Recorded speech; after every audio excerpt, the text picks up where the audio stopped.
I get on this day in film history for August 30th. We're going to start and end almost at the same place here.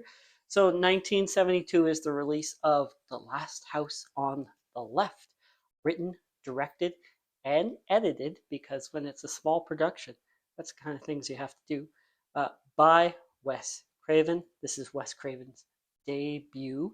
Well, Craven had worked in the pornography industry a little bit before this, and this was originally kind of conceived a little more of pornography and a little less horror, and the axis kind of shifted a little bit.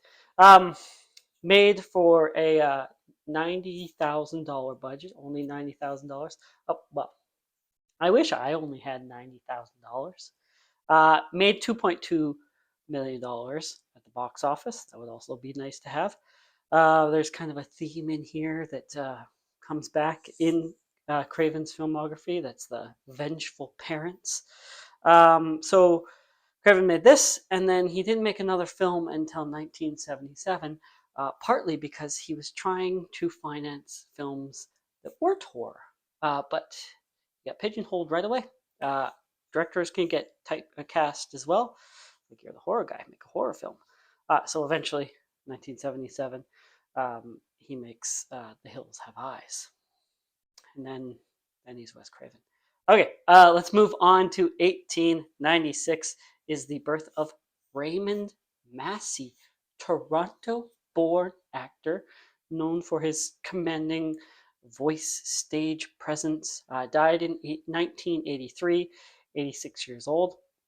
Part of the Massey family, his brother Vincent was the first Governor General of Canada who was actually born in Canada. So his brother was Governor General of Canada. If you don't live in Canada, you have no idea what that is. Go look it up, because this is a film channel, not history. Well, that kind of history. Anyways, he served for Canada in both World War One and World War Two. Started his Hollywood career on screen about 1928. He played Abe Lincoln in Abe Lincoln in Illinois. He was nominated for an Academy Award for that. And then he followed that up in Santa Fe Trail, playing Jim Brown. So those are two iconic figures of kind of the same era, dealing with the same sort of issues. He's also, I believe, he's the father in East of Eden. He's James Dean's dad. Okay, let's move on to 1906 a little bit more. Joan Blondell was born. She died in 1979. She was 73 years old. She had leukemia. She started in vaudeville, and then she won a beauty contest, and then she makes her way to Hollywood. That's a common story. 1930 is her film debut. She's in Gold Diggers of 1933, Bugsley Berkeley musical. She's also in Gold Diggers of 1937. They should just do that with film titles now, right? Scream 2026, Scream 2033. Anyways, she's also in Nightmare Alley, film I've done a video on. The Blue Veil, she was nominated for Best Supporting Actress. The Cincinnati Kid, she's in Grease. Joan Blondell. And we'll move on to 1908 is the birth of Fred McMurray, typecast as the nice guy. He died in 1991, the age of 83. He's in Double Indemnity and The Apartment, two Billy Wilder films that I've talked about. And then later in his career, he does the Disney Family Fare. He's the shaggy dog. He's the absent-minded professor. He's Fred McMurray. Let's talk about death. 2003 is the death of Charles Bronson, the guy that's in all of the movies that your dad likes, or depending on who you are, how old you are, that you like. He was born in 1921. He died at the age of 81. He served in the Air Force during World War II.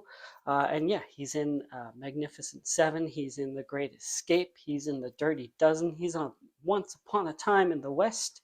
He's harmonica. And of course, he's in Death Wish series because Charles Bronson has a death wish. Uh, Similar veined actor. 2006 is the death of Glenn Ford. I've talked about quite a lot in my film noir series. He is Canadian born, born in 1916, so he was 90 years old when he died. He is in Gilda, he's in The Big Heat, he is in Blackboard Jungle, which I'm going to do a video on soon. He's also in Fair in Trinidad, 310 to Yuma. Yeah, Glenn Ford. And then we will end with 2015. On this day is the death of Wes Craven. So he was born in 1939. So he was 76 when he died. He died of a brain tumor.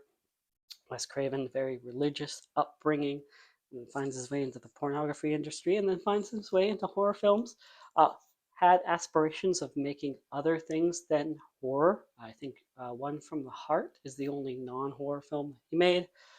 Of course, Last House on the Left, we just talked about, Hills Have Eyes.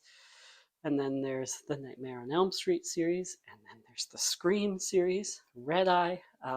Yeah, Wes Craven, great director. If he had directed anything other than horror, I think he'd get a little more flowers for that. Anyways, thank you for watching. See you tomorrow.